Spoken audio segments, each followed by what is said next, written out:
اعوذ باللہ من الشیطان الرجیم بسم اللہ الرحمن الرحیم رب یسر ولا تعسر وتمم بالخیر وبک نستعین رب زدنی علما وہدایتا ورشدا وتوفیقا وتعیدا۔ بسم اللہ الرحمن الرحیم۔ لو جی، آج جو ہم کتاب شروع کرنے لگے ہیں اس کا نام کیا ہے؟ صرف اترا۔ ٹھیک ہے جی، ان کے مصنف ہیں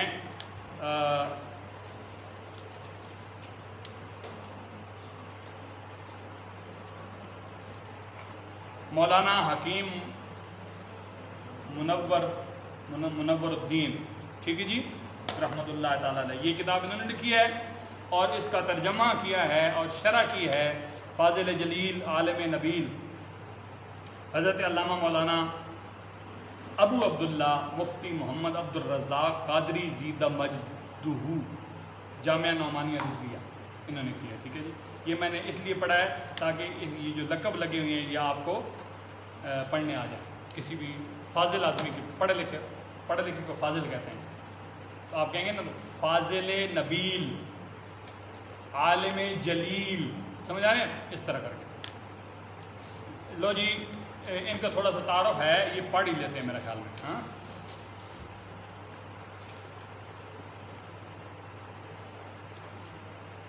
یہ تعارف آپ خود پڑھ لیں، ٹھیک ہے؟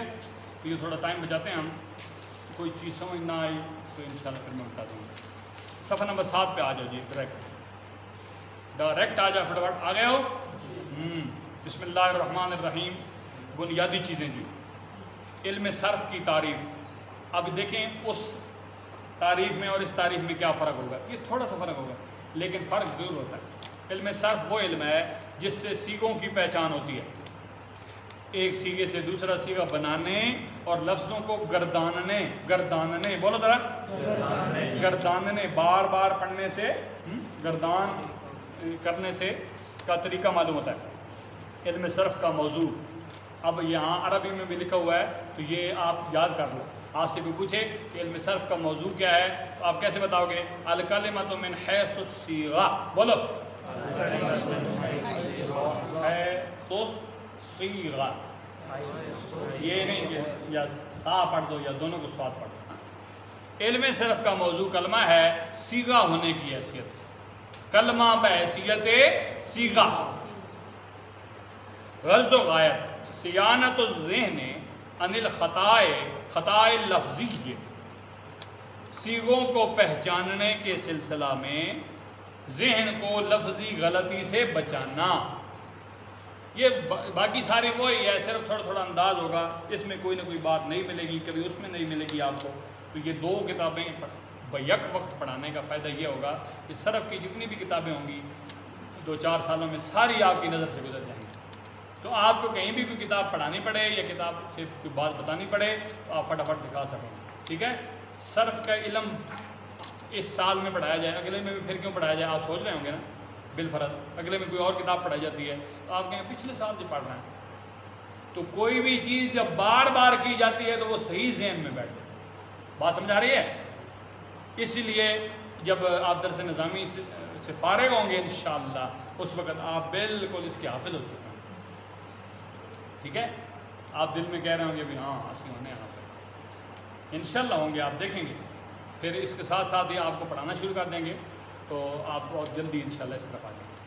آگے کہتے ہیں جی، علم صرف کو سب سے پہلے جمع فرمانے والے، علم نحو کو کل پڑھا تھا نا ہم نے، جمع کس نے کیا ہے یاد ہے کچھ؟ ٹوٹی جانے بلا، ابو الاسود نے کچھ قانون بنا کے حضرت علی کے سامنے، تو حضرت علی سب سے پہلے اس کے، کل میں نے لفظ کیا بتایا تھا؟ واضح، انشاءاللہ حضرت علی واضح ہیں، واضح کا مطلب کیا تھا؟ بنانے والا۔ ٹھیک ہے، علم صرف کو سب سے پہلے جمع فرمانے والے، سب سے پہلے ابو عثمان بکر مازنی نے علم صرف کو جمع کیا ہے، جن کا وصال 248 یا 249 ہجری میں ہوا ہے۔ 248 یا 249 ہجری سال کون سا ہوتا ہے؟ آپ صلی اللہ علیہ وسلم کی ہجرت کے بعد جو سال ہیں انہیں ہجری کہتے ہیں۔ ٹھیک ہے، ہجری. تو ان سے پہلے علم صرف بھی علم نحو میں داخل تھا. سمجھ گئے؟ دونوں ایک چیز سے سمجھو. امام مبرد کہتے ہیں کہ لم یکن بعد سیبویہ اعلم بالنحو من ابی عثمان المازنی مازنی، کہ سیبویہ کے فن نحو میں ابو عثمان سے بڑا کوئی عالم نہیں پیدا ہوا. سیبویہ کے فن نحو میں ابو عثمان سے بڑا کوئی عالم نہیں پیدا ہوا. جو بھی اس سے مناظرہ کرتا تھا ہار جاتا تھا. یعنی اتنا وہ ماہر تھے اس کے، حتیٰ کہ ان کے ساتھ مناظرے میں تو امام اخفش، بہت بڑے امام گزرے ہیں، امام اخفش بھی ہار گئے تھے رحمہم اللہ علیہ مجمعین. علم صرف کی اہمیت تھی. یہ آپ جو میں نے 4 چیزیں اس دن لکھوائی تھی نا، کسی بھی علم کے حاصل کرنے سے پہلے کتنی چیزیں بتائی تھیں؟ 4 چیزوں کے بارے میں علم ہونا ضروری ہے، جاننا ضروری ہے. اس میں 5ویں یہ شامل کر لو، کاپی پہ لکھ لو کہ اس علم کی اہمیت کیا ہے. جو آپ علم حاصل کرتے ہو اس کی اہمیت کیا ہے. اہمیت نہیں ہوتا، اہمیت. میں جو اہمیت کہہ رہا ہوں تو آپ کیوں اہمیت کہہ رہا ہوں. علم صرف کی اہمیت مشہور مقولہ ہے. مقولہ کس کو کہتے ہیں؟ قول کو. کسی بندے کا قول ہو نا تو وہ جو ہوتا ہے نا قول، اسے مقولہ کہتے ہیں. سمجھ گئے ہو؟ قول جو کرتا ہے، جو کر دیتا ہے نا قول، اسے ہم مقولہ کہتے ہیں. مقولن، جیسے مشہور مقولہ ہے الصرف ام العلوم و نحو ابوہا. یہ آپ کو پہلے میں پڑھا چکا ہوں. علم صرف تمام علوم کی ماں ہے اور علم نحو تمام علوم کا باپ ہے. بسم اللہ الرحمن الرحیم. الحمدللہ الذی وفقنی لصرف ریعان الشباب فی اقتناء العلوم. اب میں آپ سے مخاطب ہوں سب سے، بھائی میری طرف دیکھو سارے لوگ. انشاءاللہ ایک ہفتے کے بعد ہم جمعے والے دن بزم ادب شروع کریں گے. بزم ادب میں کیا ہوتا ہے؟ تلاوت سکھائی جائے گی، نعت سکھائی جائے گی اور تقریر سکھائی جائے گی، دعا کرنی سکھائی جائے گی. ہاں، تو جب آپ تقریر کرتے ہو نا تو اس سے پہلے خطبہ پڑھا جاتا ہے. عالم جتنے بھی آتے ہیں خطبہ پڑھتے ہیں نا، یہ خطبہ ہے. ہر کتاب کے شروع میں خطبہ لکھا ہوا ہے. آپ اگر وہ یاد کر لیں گے تو آپ کو خطبے کی تلاش کی ضرورت نہیں رہے گی. سب سے مختصر خطبہ کیا ہوتا ہے؟ نحمدہ ونصلی ونسلم علی رسولہ الکریم. بس ختم. نحمدہ، ہم حمد بیان کرتے ہیں. ونصلی، اور ہم درود پڑھتے ہیں. ونسلم، اور ہم سلام پڑھتے ہیں. علی رسولہ الکریم، رسول کریم صلی اللہ علیہ وسلم. حمد اللہ کی ہو گئی اور جو ہے نا درود و سلام حضور کی ذات. یہ سب سے مختصر جملہ ہے. آپ کو تقریر کا موقع ملتا ہے کہیں، ادھر 2 منٹ دے دیے اور آپ ادھر شروع ہو جاتے ہیں الحمدللہ الحمدللہ وقفا والصلاۃ. سارے تکینے پہ سنو کہ 2 منٹ سامنے میرے ہیں، یہ تو سارا خطبہ ہی لا چھوڑ سی. تو سیاح بندہ جو ہوتا ہے وہ پھر کیا کرے گا؟ نحمدہ ونصلی ونسلم علی رسولہ الکریم اما بعد. 2 منٹ مجھے دی گئے ہیں، میں اپنا معافی ضمیر بیان کرتا ہوں. شروع سے بات سمجھ گئے؟ یہ نہیں یہ جناب موین الحق صاحب بیٹھے ہوئے ہیں، یہ جناب فلانے صاحب تھے، سفر رحمان صاحب تھے، نہ گننے ہی تھے. ٹائم بک وسی. اب میں اجازت چاہتا ہوں علماء کے سامنے میں کیا بیان کروں؟ دعا کہیں ویسے کھلا رہا. ہماری مجلسوں میں تقریباً ایسے ہوتا ہے. سمجھ رہے بات؟ اس پہ میں باقاعدہ الگ سے ویڈیو ریکارڈ کرا کے چڑھاؤں گا، کیونکہ میری آواز آپ تک پہنچ رہی ہے نا، پوری دنیا تک پھیلے گی انشاءاللہ. ایک مجلس ہوتی ہے 20 علماء ہے. 20 سمجھتے ہو؟ 20 تو ہوتے کئی 20 مجلس ہے ایک، اور علماء سٹیج بھرا پہ آئے ادھر بھی. تو مقصد ہے اس بات کا، آپ سوچ رہے ہوں گے ساریاں جگہ آنے ان سارے تو وکھرے سوچ رہے ہیں نا میرے بارے میں نیگیٹو. میں آپ کو بتا دیتا ہوں صرف بیچ میں نہ رہ جائے، یہ اب چونکہ بات شروع کی ہے تو آپ کا ذہن خراب نہ ہو۔ ایک مجلس میں ایک عالم کی ضرورت ہوتی ہے۔ اب ادھر میں بہت سارے استاد بٹھا دوں، کوئی فائدہ ہوگا آپ کو؟ بولو، کس سے پڑھو گے؟ ایک سے؟ تو باقی جو ان کو فضول میں نے بٹھایا ہوا ہے وہ تو آلریڈی پڑھے رکھیں۔ اس کا مطلب یہ ہوا کہ نوجوانوں کو آج پتہ چل گیا کہ جو بھی محفل ہوتی ہے یا مجلس ہوتی ہے اس کا ایک مقصد ہوتا ہے امت کی اصلاح، امت کی اصلاح، امت کو کچھ سکھانا ہے۔ تو آپ جب ادھر 20 بندے بٹھا دیتے ہو، مولوی کوئی موبائل سے کھیل رہا ہے، کوئی بیچارہ تھکا ہوا تو سو گیا ادھر، تو یہ حسین الدین کتنے لوگوں کو دیکھے گا ایک وقت میں؟ بھئی انسان کی آنکھ ایک وقت میں ایک چیز دیکھ سکتی، فوکس ہی نہیں رہتا دو چیزیں سامنے ہوں تو۔ رتی کی چٹی بکری ہوئے نا، بتانا یہ رتی سونی چٹی سونی، رتی سونی چٹی سونی، وہ کرنے تھا بکریاں دو خرید کرنا۔ ہمارے معاشرے میں سب سے بڑی برائی یہ ہے، ایک بندہ مرے گا سارے مولوی جنازے میں پہنچ جائیں گے۔ بھئی میں تے پڑھانا، حسین الدین اتنے کیوں چلا گیا، معین الحق اتنے کیوں چلا گیا، یہ اپنا گھر بہ کے پڑھاوے بچیاں کیوں؟ حاضریاں لگتی ہیں، فلانے مول صاحب بھی آیا، فلانے نہیں آیا، اس نے نہیں مہنا۔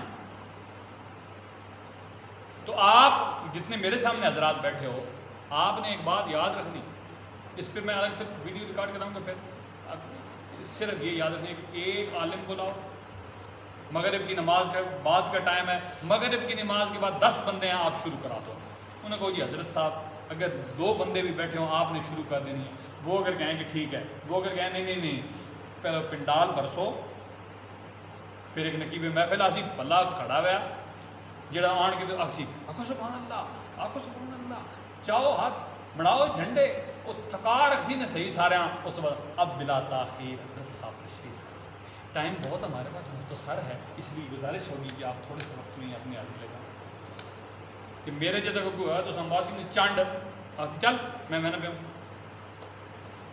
بھائی امت کی اصلاح کا مطلب ہے عالم دین آئیں، موضوع ہے، شروع ہو جائیں، جو آتے جا کے شامل ہو جائے۔ علماء کو آپ بلاتے ہیں پھر ان کو پروٹوکول بھی دینا پڑتا ہے، ہی کوئی گل شروع ہونی نا۔ مثال کے طور پر علم صرف جو ہے وہ علم ہے جس سے سیغوں کی پہچان ہوتی ہے، اتنے پہنچیا نا، نعرہ تکبیر، نعرہ رسالت، فلانے عالم صاحب آ گئے، اس طرح ہونا۔ آپ نے کبھی بھی نہیں سوچا اس بارے میں، کیونکہ آپ کی سوچ تھوڑی ہے، آپ یہ خوش ہو رہے ہیں فلانا مولوی ہوا، فلانا نہیں آیا، بھائی صاحب نہیں آئے، بوم بڈے نہ ہوئے، کہیں جی آنے ہی نہیں ہوئے، اپنے آپ کو کہہ سکتے بھائی آپ ہمیں بلاؤ نا، حضرت صاحب آپ تشریف لائیں، ہمیں تھوڑا سا بات فرمائیں، ہمیں نصیحت فرمائیں، چھاتی کاٹ کے آسان سی سمجھ گئے بات آپ؟ تو آپ کو میں اس لیے تیار کر رہا ہوں بیٹا، جو اپنی عزت نہیں سمجھتا اس کی لوگ کیا عزت کریں گے؟ جڑا آپ تو آپ پہنچ رہے نا ہر جائے تھے، لوگ فرض ڈیوٹیاں چھوڑ کے جنازے میں شامل ہو جاتے ہیں، ہوتا ہے کہ نہیں ایسا؟ اور ادھر جھوٹ بول کے دفتروں میں آتے ہیں، صاحب آیا تو 10 دن باہر نکلا ہوا، اور جنازے میں فرض کفایہ ہے،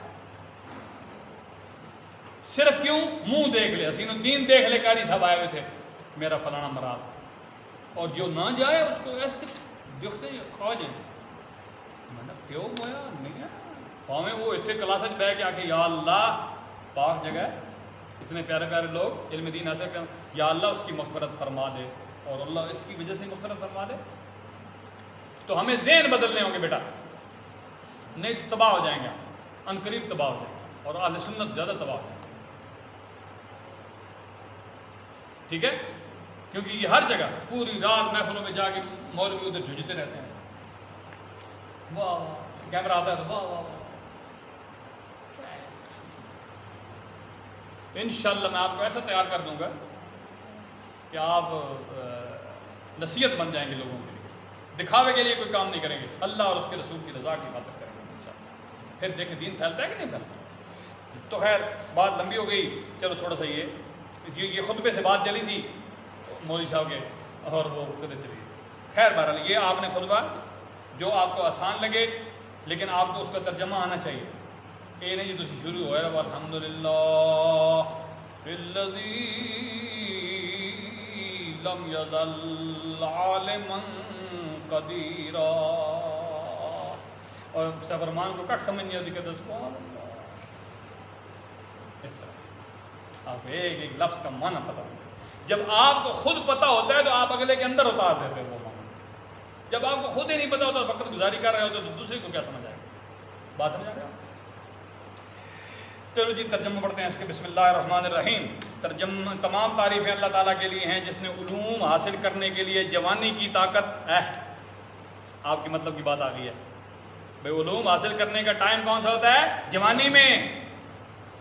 جوانی کی طاقت، توانائی خرچ کرنے کی اور بلندی حاصل کرنے کی توفیق دی، اور میں تیری بارگاہ میں، یعنی اگر جوانی کی طاقت اور توانائی خرچ کرنی ہے تو وہ اللہ رسول کو پہچاننے والے علم میں حاصل کرنی ہے، اس میں خرچ کرنی ہے، ٹھیک ہے؟ علم کو حاصل کرنے کے لیے تمام توانائی خرچ کر دو میرے بچوں، اور میں تیری بارگاہ میں دعا گو ہوں کہ تو میرے آنے والے معاملے کو گزشتہ معاملے سے بہتر بناتا کہ میں تجھ سے مقصود کا خلاصہ پا سکوں، اور صلاۃ و سلام ہو اس ذات پر جس نے اپنی کتاب کے ذریعے سب کا ادیان کی، دین کی جمع ادیان ہوتی ہے، اچھا، تصحیح فرمائی، اور صلاۃ و سلام ہو اس ذات پر جس نے صرف کیا اپنی سانسوں کو انسانوں کی درستگی میں۔ اللہ اکبر کبیرہ۔ تب توجہ فرمائیے آپ نے اس جملے پہ، اس ذات پہ صلاۃ و سلام ہو، حضور صلی اللہ علیہ وسلم کی بات ہو رہی ہے، جس نے صرف کیا، استعمال کیا اپنی سانسوں کو، ایک ایک سانس ان کو اللہ اور رسول کی پہچان کے لیے سانس گزاری، ایک ایک سانس میں۔ ہم کیا کرتے ہیں دین کے لیے؟ انسانوں کی درستگی میں، اور صلاۃ و سلام ہو آپ صلی اللہ علیہ وسلم کی آل پر اور تمام صحابہ کرام پر کہ جنہوں نے تمام عالم کفر کو تلوار اور اپنی زبان کے ذریعے شکست دے دی، اور جنہوں نے روشن کر دیا ہدایت کی شمعوں کو۔ ہدایت کی شمعوں کو، شمع کس کو کہتے ہیں؟ جو روشنی پھیلانے والے ہوتی ہے۔ تو اصل شمع کون سی ہوتی ہے؟ ہدایت پھیلانے والی، لوگوں کے اندر نصیحت پھیلانے والی کو، رب سے ڈرنے والوں کے لیے۔ تشریح، مصنف صرف بترال علامہ منور الدین رحمہ اللہ نے اپنی کتاب کا آغاز تسمیہ اور تحمید سے کیا ہے۔ تسمیہ کس کو کہتے ہیں؟ بسم اللہ کو بولو نا، اور تحمید کس کو کہتے ہیں؟ الحمدللہ، ٹھیک ہے؟ الحمدللہ الذی وفقنی لکھا ہوا ہے نا، اوپر بسم اللہ شریف لکھی ہوئی ہے۔ تو انہوں نے کیا اعتراض، ان پہ اعتراض ہو گیا، کسی نے اعتراض کر دیا۔ یہ صرف بترال علم صرف کی کتاب ہے، لہذا مصنف کو چاہیے تھا کہ کتاب کے شروع میں کوئی مسئلہ صرفی ذکر کرتے تاکہ کتاب کے مضمون کی طرف آگاہی ہو جاتی، جبکہ مصنف علیہ الرحمٰن نے تسمیہ اور تحمید کا ذکر کر دیا ہے، ایسا کیوں؟ جواب، مصنف علیہ الرحمٰن نے تسمیہ اور تحمید سے اپنی کتاب کا آغاز قرآن پاک کی اتباع اور حدیث رسول کی اقتداء کرنے کے لیے کیا ہے۔ اتباع کس کو کہتے ہیں؟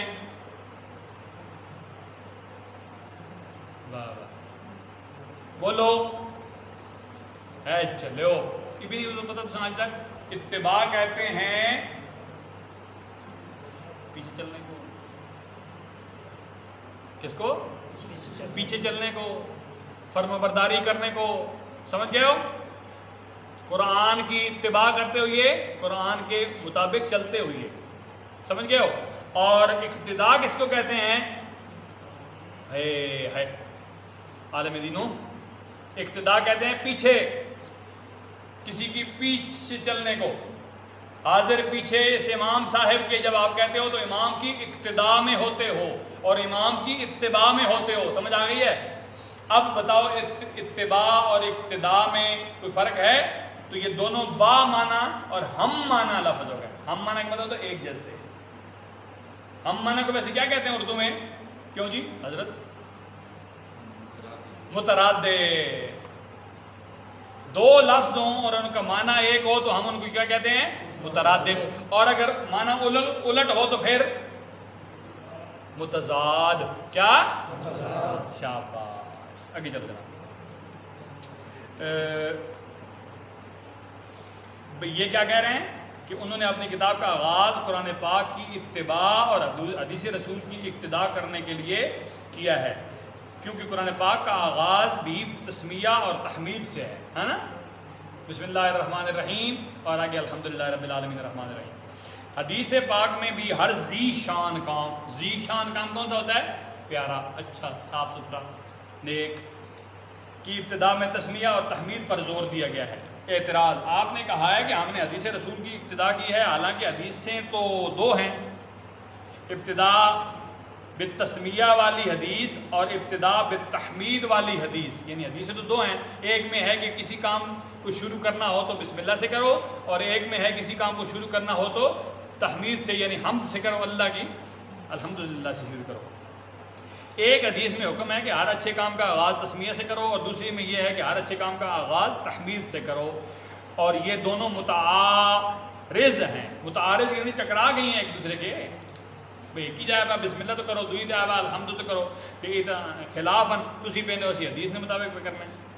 تو جواب اس میں کیا ہے؟ کیونکہ دونوں ابتدا کو چاہتی ہیں، اور ضابطہ یہ ہے کہ اذا تعارضا فتساقطا، جب دو چیزوں میں تعارض یا ٹکراؤ ہو تو دونوں ساکت ہو جاتی ہیں، دونوں کو چھوڑ دیا جاتا ہے۔ جواب کیا ہے؟ یہ ضابطہ وہاں جاری ہوتا ہے جہاں مطابقت نہ ہو۔ مطابقت کس کو کہتے ہیں؟ ایک دوسرے کے ساتھ مل جانا، ایک دوسرے کے مطابق ہونا، مطابقت سمجھ آ گئے؟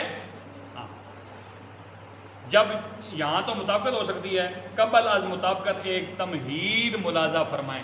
تمہید کہتے ہیں کسی چیز کو بیان کرنے سے پہلے تھوڑا سا خلاصہ بیان کرنا، ٹھیک ہے؟ ابتدا کی تین قسمیں ہیں، حقیقی، اضافی اور عرفی۔ حقیقی اضافی اور عرفی۔ تعریفات، مندرجہ ذیل میں ذیل کا مطلب کیا ہوتا ہے؟ نیچے، ذیل کا مطلب کیا ہوتا ہے؟ نیچے، اور نیچے کے مقابلے میں کیا ہوتا ہے؟ اوپر کو کیا کہیں گے عربی میں؟ ہاں کوئی بندہ جی، مندرجہ ذیل کہتے ہیں نیچے کو، تو مندرجہ بالا جب آئے گا تو کہیں گے اس میں اوپر والی عبارت، ٹھیک ہے؟ جب آئے گا نا مندرجہ ذیل عبارت میں تو کیا مطلب ہوگا؟ نیچے والی عبارت میں۔ مندرجہ بالا عبارت میں تو اس سے جو اوپر عبارت لکھی ہوئی ہے اس کو بالا کہیں گے، ٹھیک ہے؟ بات سمجھ آ گئی سب کو؟ آگے چلو جناب۔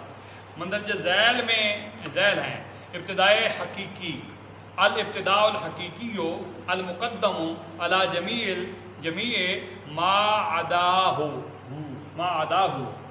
ابتدائے حقیقی وہ ابتدا ہے جو سب سے مقدم ہو۔ مقدم کہتے ہیں پہلے کو، ٹھیک ہے؟ مقدم کا معنی کیا ہے؟ ابتدائے اضافی، الابتداء الاضافی المقدم علی بعد ما عداہ، ابتدائے اضافی وہ ابتدا ہے جو بعض سے مقدم اور بعض سے، لفظ اگر پڑھو بے خان، مؤخر ہوگا یا مؤخر؟ مؤخر کا کیا معنی ہے؟ نہیں، ایک ہوتا ہے آخر اور ایک ہوتا ہے آخر، بتاؤ معنی کیا ہے؟ آخر کا مطلب ہوتا ہے آخری، اور آخر کا مطلب ہوتا ہے دوسری جگہ۔ جب آپ مثال کے طور پر ایک مولانا صاحب تلاوت کرتے ہیں، تقریر کرنے لگتے ہیں، تو وہ کہتے ہیں جی اعوذ باللہ من الشیطان الرجیم الف لام میم، ایک آیت پڑھی گئی، پھر کہتے ہیں فقال اللہ تعالیٰ یا وقال اللہ تعالیٰ فی مقام آخر، اللہ تعالیٰ نے ایک اور جگہ پہ فرمایا یاسین، وقال اللہ تعالیٰ فی مقام آخر، ایک اور جگہ پہ اللہ تعالیٰ نے فرمایا۔ آخر کا مطلب کیا ہے؟ ایک اور جگہ، اور آخر کا مطلب آخری جگہ، سمجھ گئے ہو؟ ہاں، تو اسی طرح مؤخر اور مؤخر میں بھی یہی فرق ہوتا ہے۔ کدھر کیا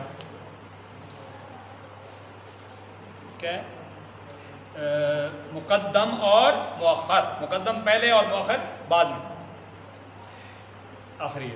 ابتدائے اضافی وہ ابتدا ہے جو بعض سے مقدم اور بعض سے مؤخر ہے، یعنی بعض سے پہلے آتا ہے اور بعض کے آخر میں آتا ہے۔ ابتدائے عرفی، الابتداء العرفی المقدم علی مقصود، ابتدائے عرفی وہ ابتدا ہے جو مقصود پر مقدم ہو، مقصود جو آپ کا مقصد ہے، ٹھیک ہے، اس پر پہلے جو لائی جائے۔ اس تمہید کے بعد مذکورہ سوال کے 3 جوابات ہیں۔ نمبر 1، ابتدا بالتسمیہ والی حدیث میں ابتدا سے مراد ابتدائے حقیقی ہے، یعنی حقیقی سے مراد یہ ہے کہ جب بھی کوئی کام شروع کیا جائے تو اس سے پہلے بسم اللہ پڑھنی چاہیے، یعنی ہر کام کی ابتدائے حقیقی بسم اللہ سے ہونی لازمی ہے۔ ابتدا بالتمہید والی حدیث میں ابتدا سے مراد ابتدائے اضافی ہے۔ اب کوئی اعتراض نہ رہا کیونکہ بسم اللہ تمام پر مقدم ہے، اور جو بعض سے مقدم ہے اور بعض سے مؤخر ہے وہ ہو گئی جی ابتدا اضافی۔ نمبر 2، ابتدا بالتسمیہ والی حدیث میں ابتدا سے مراد ابتدائے حقیقی ہے، اور ابتدا بالتمہید والی حدیث میں ابتدا سے مراد ابتدائے عرفی ہے۔ اب بھی اعتراض نہیں رہا کیونکہ بسم اللہ تمام پر مقدم ہے اور حمد مقصود سے مقدم ہے۔ مقصود یعنی جو آپ مقصد حاصل کرنا چاہ رہے ہیں اس سے پہلے اللہ کی حمد بیان کرتے ہو تاکہ اللہ تعالیٰ کی مہربانی شامل ہو جائے۔ دونوں حدیثوں میں ابتدا سے مراد ابتدائے عرفی ہے، یہ بھی صحیح ہے کیونکہ مقصود سے پہلے تسمیہ بھی ہے اور حمد بھی ہے۔ فائدہ، مذکورہ اعتراض تب ہوتا ہے کہ جب دونوں احادیث میں ابتدا سے مراد ابتدائے حقیقی کو لیا جائے۔ فائدہ، تسمیہ میں چونکہ ذکر ذات خدا ہوتا ہے اور تحمید میں ذکر ذات خدا صفات خدا ہوتا ہے۔ ذات خدا صرف اللہ نام ہے نا، جس طرح ذات خدا کی بات ہوتی ہے۔ صفات خدا اس کی جتنی بھی صفتیں ہیں ان کی آپ ذکر کرتے ہو، جیسے کہ الحمدللہ رب العالمین، تمام تعریف اس کے لیے جو تمام جہانوں کا پالنے والا صفت ہے نا، اور ادھر کیا ہے؟ بسم اللہ، اللہ کے نام سے شروع، ذاتی، جو بڑا مہربان ہے اور بڑا رحم فرمانے والا ہے۔ اچھا جی، تو کدھر کیا؟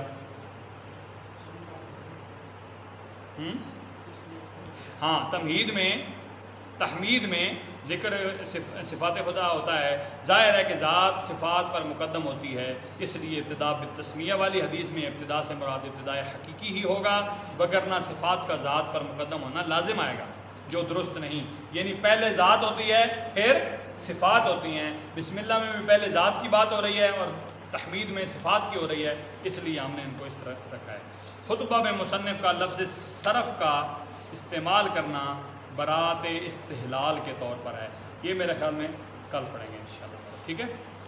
کیونکہ ٹائم نہیں بھی ہے، کتنے بجے 10:30 کو نہیں ہے، چلو بس ہمارے سامنے وَفَوِّضُ أُمُورَنَا إِلَى اللَّهِ إِنَّ اللَّهَ بَصِيرٌ بِالْعِبَادِ، اللہ خیر حافظ وَهُوَ أَرْحَمُ الرَّاحِمِينَ۔